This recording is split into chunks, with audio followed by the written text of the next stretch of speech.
Voyez-vous, nos politiciens de carrière nous ont tellement organisé la vie. Ces gens-là ont pris le contrôle de nos vies. C'est ça qui est dramatique.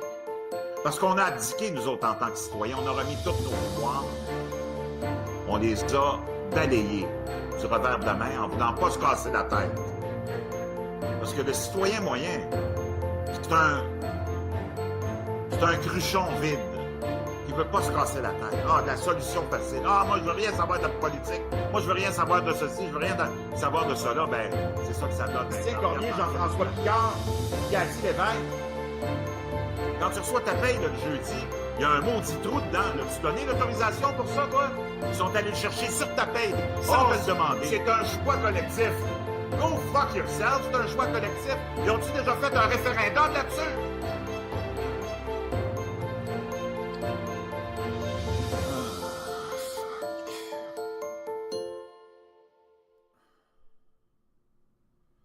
Alors, salut la gang de J'en ai marre sur Patreon, Facebook, YouTube et à travers l'univers si vous avez votre satellite portatif.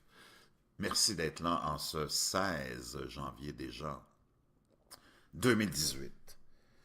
J'ai un ami sur Facebook, un membre de la page de J'en ai marre, qui m'a envoyé un lien des plus intéressants qui nous concernent, nous les Québécois. On va aller voir ça ensemble. C'est un lien qui nous parle que je vous dirai de qui l'article est rédigé.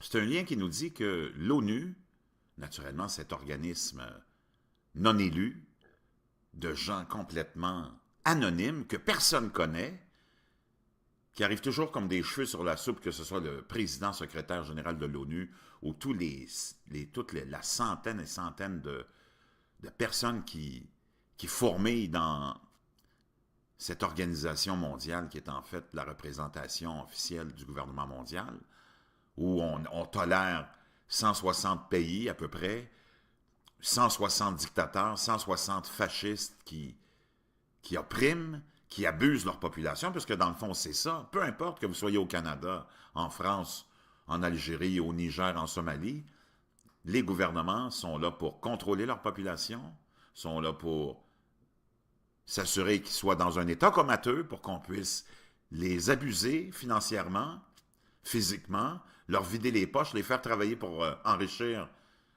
l'élite, les grands de ce monde et nos politiciens, vider les ressources naturelles, créer des conflits, créer le bordel total pour vous piller. Tous ces gens-là vont tuer et torturer des millions et des millions de personnes, au su et au vu de tout le monde, et vont aller à l'Assemblée nationale, à l'Assemblée, générale de l'ONU, se serrer la main et se taper dans le dos. Donc, voyez-vous que c'est un cirque absolument abominable qui dure depuis sa création. Parce que c'est un peu le début du gouvernement mondial, la création de l'ONU. Et là, l'ONU se cherche naturellement encore plus de gens à manipuler, parce que là, on voit qu'on a une course contre la montre, on a des populations qui commencent à se réveiller, comme le grand géant qui dormait, et on ne sait pas ce que ça va donner, ce réveil des populations parce qu'avec les réseaux sociaux, maintenant, on peut voir la corruption. Dans notre cour ici au Québec, au Canada, on a les politiciens les plus corrompus, mais on pensait, nous autres, on nous avait mis dans la tête que c'était juste dans les républiques de bananes que c'était comme ça, mais Gilles Vaillancourt, qui a été capable d'aller chercher 12 millions dans un compte en Suisse pour le donner à Philippe Couillard en main propre pour éviter un procès et puis aller faire 6 mois de prison dans un complexe hôtelier quelque part au Québec. On pensait que c'était juste dans les républiques de bananes qu'on voyait ça. Et c'est comme ça, mur à mur. Nos politiciens s'en mettent plein les poches, surtout avec l'aide humanitaire.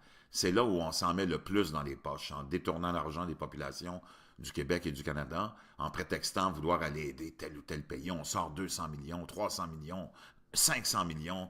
On envoie ça dans un pays où le président ou la présidente ou le premier ministre est un tortionnaire, où ces populations sont gardées dans l'ignorance totale, et cet argent-là, naturellement, s'en va pas pour les populations. Ça va se faire partager dans un autre pays où on n'est pas capable de mettre notre nez là-dedans parce qu'on va se faire foutre dehors si on veut analyser leurs finances. Donc, c'est plus facile comme ça. Puis après, nos politiciens s'ouvrent des petites firmes de consultation, de ceci et de cela, et envoient des factures bidons à ces pays où on a détourné l'argent.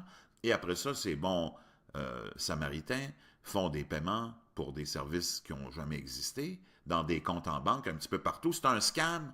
C'est tellement, tellement facile à comprendre quand tu le sais comment ça marche. Donc, ceci étant dit, l'ONU, naturellement, veut endoctriner le plus de monde possible là, maintenant, avec son mondialisme et son globalisme. Donc, il cherche d'autres victimes et on s'en vient dans les écoles parce que l'endoctrinement, vous le savez, ça se fait à un tout jeune âge.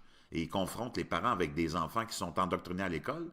Tes enfants arrivent chez vous avec des idées complètement folles dans la tête de globalisme et de mondialisme, puis tout est pris devant le fait accompli, puis si tu oses les informer vraiment sur ce qui se passe, ils vont arriver à l'école, puis ils vont être dans... Comprenez-vous? Quand ils nous mettent dans quelle situation, vraiment, ça va être dur de s'en sortir, les amis. Je ne sais pas qu'est-ce qui va nous aider. Dans le peuple, les vrais enjeux, de Pascal Bergeron, l'ONU veut plus d'influence. Je vais aller vous faire le partage. Donc, l'ONU veut plus d'influence sur les écoles québécoises, naturellement. Le secrétariat du réseau des écoles associées de l'UNESCO du Québec veut plus d'écoles dans son réseau. Endoctrinons tous les enfants, vite! Il faut les endoctriner avant qu'il soit trop tard. Mercredi, le secrétariat du réseau des écoles associées de l'UNESCO du Québec a lancé un appel de candidature aux écoles publiques québécoises qui souhaitent rejoindre son réseau. L'UNESCO est une institution spécialisée spécialisée dans la sodomie des êtres humains, spécialisée de l'Organisation des Nations Unies, est une institution spécialisée, l'UNESCO, ben oui, on le sait, spécialisée dans quoi? Et les écoles associées visent à promouvoir des idéaux. Eux autres, ce que ces gens-là, naturellement, mettent de l'avant, ce sont des idéaux. OK. Éventuellement mener à une forme de citoyenneté mondiale. Ce n'est pas une coïncidence que l'ONU s'intéresse particulièrement aux jeunes, parce que c'est là où on va commencer à endoctriner. On voit ce que ça a donné, 8 années de Barack Obama aux États-Unis, qui a pris le contrôle, les démocrates, les socialistes, communistes ont pris le contrôle de l'enseignement public. Regardez ce que ça a donné, les jeunes snowflakes, les gens incapables de mettre un pied devant l'autre, incapables de non plus aussi, surtout, tolérer une idéologie différente à la leur. Ils s'en vont dans les rues pour tout briser si tu ne penses pas comme eux, puis si tu ne parles pas comme eux. On les appelle les antifas. C'est des vrais fascistes, en fait, qu'on déguise. Naturellement, tout est toujours à l'envers avec eux. Si on vous dit que ces gens-là sont des antifas, il faut que vous décodiez que ce sont les fascistes qu'on envoie après vous, parce qu'on est dans des régimes fascistes où on tolère aucunement la différence d'opinion. Il faut que vous chantiez la belle chorale à l'unisson de perroquets du globalisme et du mondialisme et de l'acceptation de tout, parce qu'on en a décidé ainsi. Donc, le droit de parole, parce que c'est un droit, un privilège qu'on vous donne plutôt qu'un droit, parce que ces gens-là qui nous gouvernent nous donnent des privilèges, bien, ils nous les enlèvent si on n'est pas gentil, si on ne les écoute pas. Donc, on vous a dit de répéter notre chanson de globalisme et mondialisme, et d'ouverture à tout et d'acceptation de tout. Si vous ne chantez pas cette chanson-là, on va vous enlever votre privilège de droit de parole, parce que c'est un privilège de droit de parole. C'est le privilège qu'on vous donne de répéter ce qu'on vous dit. Sinon, on va vous l'enlever si vous l'utilisez pour autre chose que de répéter nos idéaux. Mamie. Et là, rappelons que le programme 2030, parce que c'est ça qu'on veut. On veut un citoyen mondial. On veut un citoyen mondial. Et rappelons que le programme 2030 a été adopté le 25 septembre 2015 par les 193 États membres des Nations Unies. Il s'agit d'un plan utopique dans lequel on aspire à créer une forme de citoyenneté mondiale où le droit international y prend une place importante au détriment des souverainetés nationales. Comprenez-vous le plan là, maintenant, là? C'est le plan 2030. Oubliez celui de... L'autre, c'était le 21, ou je ne sais plus quoi, l'agenda 21. C'est fini, ça. Là, c'est le plan 2030. On veut un citoyen international, mondial, soumis. Maintenant, on veut vraiment que ce globalisme et ce mondialisme et cette soumission et ce fascisme se répandent et qu'on brise toutes les frontières pour qu'il n'y ait plus d'identité nationale, qu'il n'y ait plus d'histoire commune, qu'il n'y ait plus rien, sauf le citoyen mondial de cet agenda 2030. On va aller voir ça. Le Canada a signé cet agenda-là, ça vient regarder. Gouvernement du Canada, programme de développement durable à l'horizon 2030. Premier agenda, premier but, pas de pauvreté en 2030. Wow! La pauvreté s'est accentuée dans les 50 dernières années à un rythme effarant. Je ne sais pas comment ils vont faire pour éliminer la pauvreté. C'est eux autres qui l'ont installé en nous disant qu'il était pour régler le problème de la pauvreté il y a 50 ans, puis on se retrouve avec une pauvreté généralisée. Donc, c'est eux qui créent la pauvreté. Je ne pense pas qu'ils vont vouloir l'éliminer. Faim zéro, pour qu'il n'y ait plus de faim dans le monde. Là, ils se décident finalement, après 150 ans, ouais, on est allé, ces élites-là, nos gouvernements, envahir tous les pays pour les garder dans la misère et voler leur richesse naturelle. Là, tout à coup, on ne voudrait plus qu'ils crèvent de faim. Ah bon, je pense que ce serait tellement facile. Nous autres, là, si on gérait les choses, s'il y avait une démocratie directe, je peux vous dire une chose, si c'est le peuple qui décidait de comment on fonctionne puis qu'on administre la terre, je peux vous dire qu'il n'y en aurait pas d'injustice. Parce que nous autres, on a le cœur à la bonne place. Nous autres, on n'est pas des crapules. Parce qu'il y a juste des crapules qui sont attirés vers le pouvoir public. Parce que tu as besoin d'être dérangé mentalement pour vouloir être un premier ministre ou un président pour contrôler la vie des gens, pour les opprimer, pour les voler, pour les torturer, pour te prétendre être une divinité qui va donner des droits et des libertés, mais qui sont des privilèges qu'on va enlever quand bon nous semble. On va juger qui peut aller en prison, qui peut être torturé. Donc, si tu es attiré vers ça, parce que c'est ça, nos premiers ministres, nos députés, c'est des tyrans. Pour être tyran, il faut que tu sois dérangé mentalement. Donc, si on avait une démocratie directe où le peuple, qui a un grand cœur, lui, le peuple, décidait vraiment, on ne serait pas dans la misère dans laquelle on est actuellement. La bonne santé et le bien-être. Donc, maintenant, ils vont vous dire quoi manger, ils vont tout éliminer leurs conneries. Vous pensez qu'il n'y aurait plus de chips demain matin? Ben, les producteurs, ceux qui vous vendent les chips, c'est eux autres qui sont propriétaires de la planète. Je pense pas qu'ils vont être bien d'accord avec ça.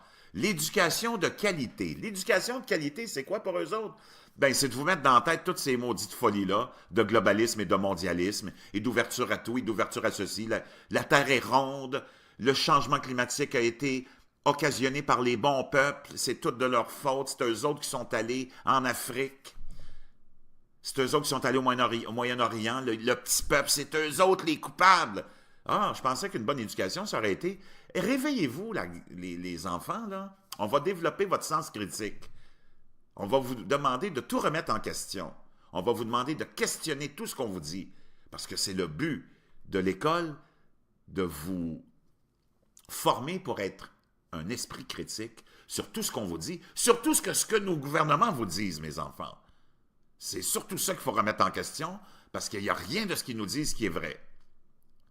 Donc, l'histoire réelle, c'est les riches, propriétaires de la terre, sont allés en Afrique, ont massacré les Africains, leur ont mis des gouvernements tortionnaires, leur ont volé leurs ressources naturelles, ont exploité les gens qui ont extrait les ressources pour eux, ont exploité les gens qui ont transformé ces ressources-là pour eux, et ont exploité les gens qui ont vendu le produit de leur transformation pour polluer la terre en plus.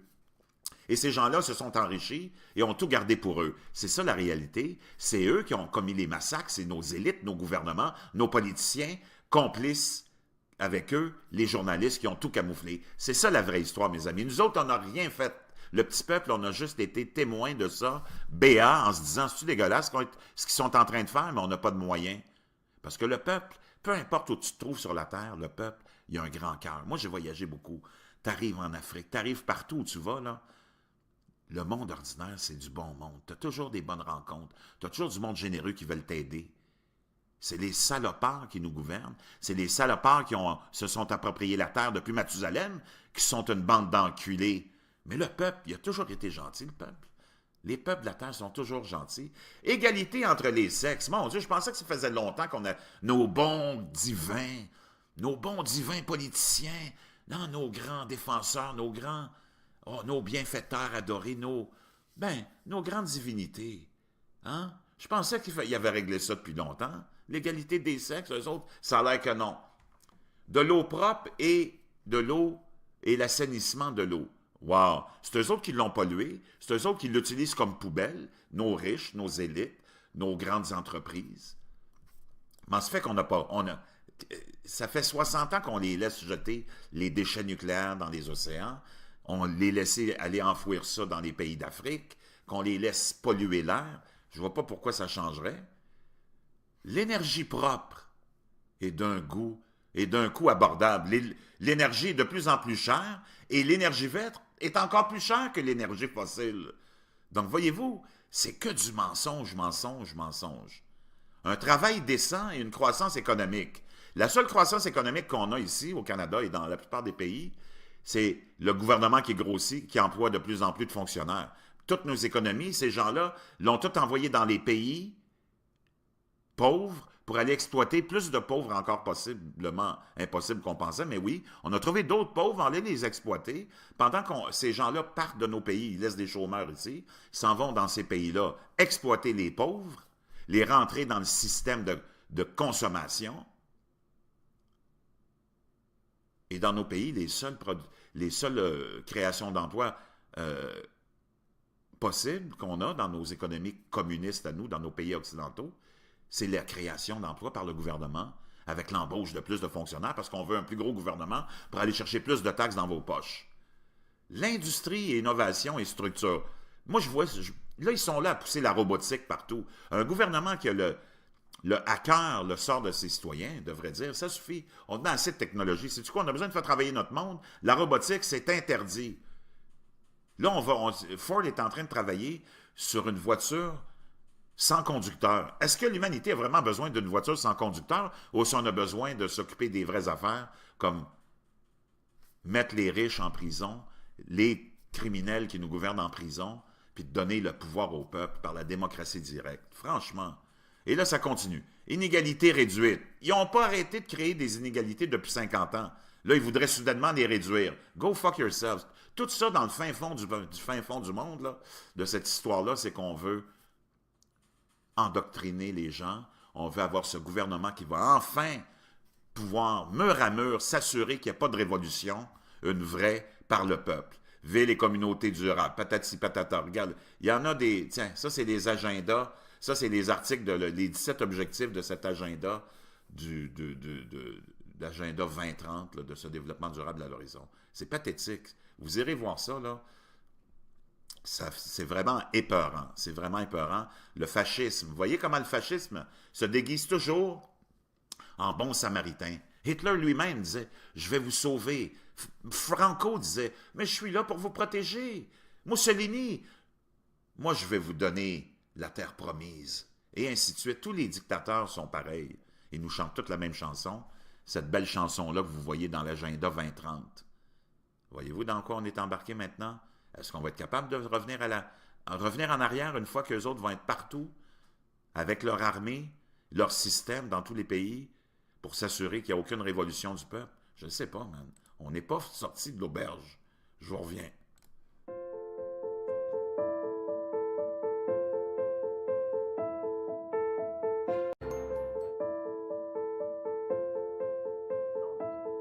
Voyez-vous, nos politiciens de carrière nous ont tellement organisé la vie.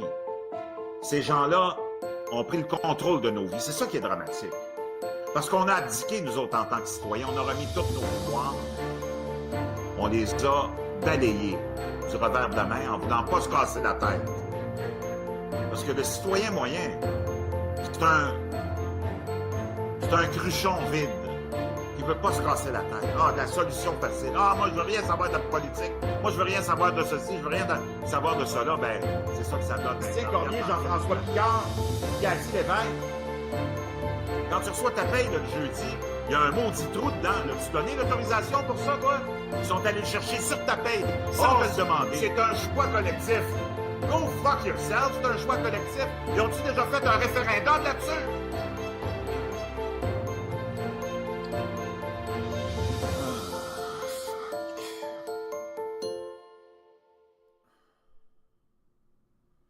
Alors, salut la gang de J'en ai marre sur Patreon, Facebook, YouTube et à travers l'univers si vous avez votre satellite portatif. Merci d'être là en ce 16 janvier déjà 2018. J'ai un ami sur Facebook, un membre de la page de J'en ai marre, qui m'a envoyé un lien des plus intéressants qui nous concernent, nous les Québécois. On va aller voir ça ensemble.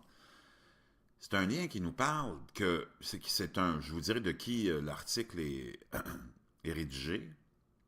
C'est un lien qui nous dit que l'ONU, naturellement cet organisme non élu, de gens complètement anonymes, que personne connaît, qui arrivent toujours comme des cheveux sur la soupe, que ce soit le président secrétaire général de l'ONU ou toute la centaine et centaine de personnes qui fourmillent dans cette organisation mondiale qui est en fait la représentation officielle du gouvernement mondial, où on tolère 160 pays à peu près, 160 dictateurs, 160 fascistes, des idéaux. Eux autres, ce que ces gens-là, naturellement, mettent de l'avant, ce sont des idéaux. OK. Éventuellement mener à une forme de citoyenneté mondiale. Ce n'est pas une coïncidence que l'ONU s'intéresse particulièrement aux jeunes, parce que c'est là où on va commencer à endoctriner. On voit ce que ça a donné, 8 années de Barack Obama aux États-Unis, qui a pris le contrôle, les démocrates, les socialistes, communistes ont pris le contrôle de l'enseignement public. Regardez ce que ça a donné, les jeunes snowflakes, les gens incapables de mettre un pied devant l'autre, incapables de non plus, aussi surtout, tolérer une idéologie différente à la leur. Ils s'en vont dans les rues pour tout briser si tu ne penses pas comme eux, puis si tu ne parles pas comme eux. On les appelle les antifas. C'est des vrais fascistes, en fait, qu'on déguise. Naturellement, tout est toujours à l'envers avec eux. Si on vous dit que ces gens-là sont des antifas, il faut que vous décodiez que ce sont les fascistes qu'on envoie après vous, parce qu'on est dans des régimes fascistes, où on tolère aucunement la différence d'opinion. Il faut que vous chantiez la belle chorale à l'unisson de perroquets du globalisme et du mondialisme et de l'acceptation de tout, parce qu'on en a décidé ainsi.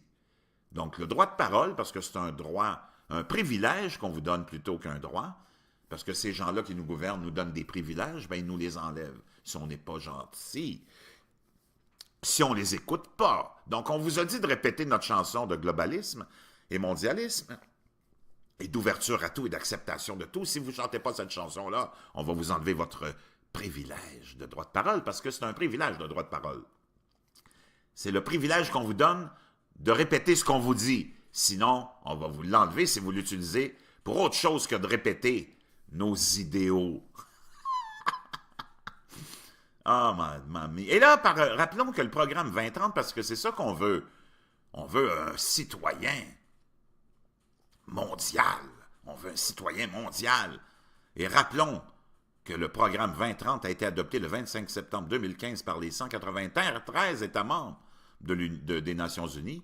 Il s'agit d'un plan utopique dans lequel on aspire à créer une forme de citoyenneté mondiale où le droit international y prend une place importante au détriment des qui oppriment, qui abusent leur population, parce que dans le fond, c'est ça. Peu importe que vous soyez au Canada, en France, en Algérie, au Niger, en Somalie, les gouvernements sont là pour contrôler leur population, sont là pour s'assurer qu'ils soient dans un état comateux pour qu'on puisse les abuser financièrement, physiquement, leur vider les poches, les faire travailler pour enrichir l'élite, les grands de ce monde et nos politiciens, vider les ressources naturelles, créer des conflits, créer le bordel total pour vous piller. Tous ces gens-là vont tuer et torturer des millions et des millions de personnes au su et au vu de tout le monde et vont aller à l'Assemblée nationale, à l'Assemblée, générale de l'ONU, se serrer la main et se taper dans le dos.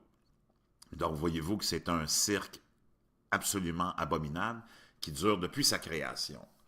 Parce que c'est un peu le début du gouvernement mondial, la création de l'ONU. Et là, l'ONU se cherche naturellement encore plus de gens à manipuler, parce que là, on voit qu'on a une course contre la montre, on a des populations qui commencent à se réveiller, comme le grand géant qui dormait, et on ne sait pas ce que ça va donner, ce réveil des populations parce qu'avec les réseaux sociaux, maintenant, on peut voir la corruption.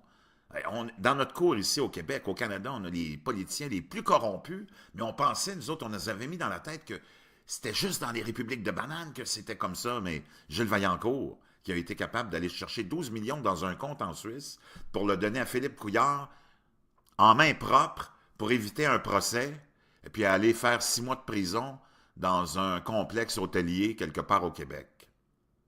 On pensait que c'était juste dans les républiques de bananes qu'on voyait ça. Et c'est comme ça, mur à mur. Nos politiciens s'en mettent plein les poches, surtout avec l'aide humanitaire. C'est là où on s'en met le plus dans les poches, en détournant l'argent des populations du Québec et du Canada, en prétextant vouloir aller aider tel ou tel pays. On sort 200 millions, 300 millions, 500 millions. On envoie ça dans un pays où le président ou la présidente ou le premier ministre est un tortionnaire, où ces populations sont gardées dans l'ignorance totale. Souveraineté nationale. Comprenez-vous le plan maintenant, là? C'est le plan 2030. Oubliez celui de... L'autre, c'était le 21, ou je ne sais plus quoi, l'agenda 21. C'est fini, ça. Là, c'est le plan 2030. On veut un citoyen international, mondial, soumis. Maintenant, on veut vraiment que ce globalisme et ce mondialisme et cette soumission et ce fascisme se répandent et qu'on brise toutes les frontières pour qu'il n'y ait plus d'identité nationale, qu'il n'y ait plus d'histoire commune, qu'il n'y ait plus rien, sauf le citoyen mondial de cet agenda 2030. On va aller voir ça. Le Canada a signé cet agenda-là, ça vient regarder. Gouvernement du Canada. Programme de développement durable à l'horizon 2030. Premier agenda, premier but. Pas de pauvreté en 2030. Wow! La pauvreté s'est accentuée dans les 50 dernières années à un rythme effarant. Je ne sais pas comment ils vont faire pour éliminer la pauvreté. C'est eux autres qui l'ont installé en nous disant qu'il était pour régler le problème de la pauvreté il y a 50 ans, puis on se retrouve avec une pauvreté généralisée. Donc, c'est eux qui créent la pauvreté. Je ne pense pas qu'ils vont vouloir l'éliminer. Faim zéro, pour qu'il n'y ait plus de faim dans le monde. Là, ils se décident finalement, après 150 ans, ouais, on est allé... Ces élites-là, nos gouvernements, envahir tous les pays pour les garder dans la misère et voler leur richesse naturelle. Là, tout à coup, on ne voudrait plus qu'ils crèvent de faim. Ah bon, je pense que ça serait tellement facile. Nous autres, là, si on gérait les choses, s'il y avait une démocratie directe, je peux vous dire une chose, si c'est le peuple qui décidait de comment on fonctionne puis qu'on administre la terre, je peux vous dire qu'il n'y en aurait pas d'injustice. Parce que nous autres, on a le cœur à la bonne place. Nous autres, on n'est pas des crapules. Parce qu'il y a juste des crapules qui sont attirés vers le pouvoir public. Parce que tu as besoin d'être dérangé mentalement pour vouloir être un premier ministre ou un président pour contrôler la vie des gens, pour les opprimer, pour les voler, pour les torturer, pour te prétendre être une divinité qui va donner des droits et des libertés, mais qui sont des privilèges qu'on va enlever quand bon nous semble. On va juger qui peut aller en prison, qui peut être torturé. Et cet argent-là, naturellement, ça n'en va pas pour les populations. Ça va se faire partager dans un autre pays où on n'est pas capable de mettre notre nez là-dedans parce qu'on va se faire foutre dehors si on veut analyser leurs finances. Donc, c'est plus facile comme ça. Puis après, nos politiciens s'ouvrent des petites firmes de consultation, de ceci et de cela, et envoient des factures bidons à ces pays où on a détourné l'argent. Et après ça, ces bons samaritains font des paiements pour des services qui n'ont jamais existé, dans des comptes en banque un petit peu partout. C'est un scam. C'est tellement, tellement facile à comprendre quand tu le sais comment ça marche. Donc, ceci étant dit, l'ONU, naturellement, veut endoctriner le plus de monde possible là, maintenant, avec son mondialisme et son globalisme. Donc, ils cherchent d'autres victimes et on s'en vient dans les écoles parce que l'endoctrinement, vous le savez, ça se fait à un tout jeune âge. Et ils confrontent les parents avec des enfants qui sont endoctrinés à l'école. Tes enfants arrivent chez vous avec des idées complètement folles dans la tête de globalisme et de mondialisme. Puis tout est pris devant le fait accompli. puis si tu oses les informer vraiment sur ce qui se passe, ils vont arriver à l'école, puis ils vont être dans... Comprenez-vous? Quand ils nous mettent dans quelle situation? Vraiment, ça va être dur de s'en sortir, les amis. Je ne sais pas qu'est-ce qui va nous aider. Dans Le Peuple, les vrais enjeux de Pascal Bergeron, l'ONU veut plus d'influence. Je vais aller vous faire le partage. Donc, l'ONU veut plus d'influence sur les écoles québécoises, naturellement. Le secrétariat du réseau des écoles associées de l'UNESCO du Québec veut plus d'écoles dans son réseau. Endoctrinons tous les enfants. Vite, il faut les endoctriner avant qu'il soit trop tard. Mercredi, le secrétariat du réseau des écoles associées de l'UNESCO du Québec a lancé un appel de candidature aux écoles publiques québécoises qui souhaitent rejoindre son réseau. L'UNESCO est une institution spécialisée spécialisée dans la sodomie des êtres humains, spécialisée de l'Organisation des Nations Unies, est une institution spécialisée, l'UNESCO, ben oui, on le sait, spécialisée dans quoi? Et les écoles associées visent à promouvoir des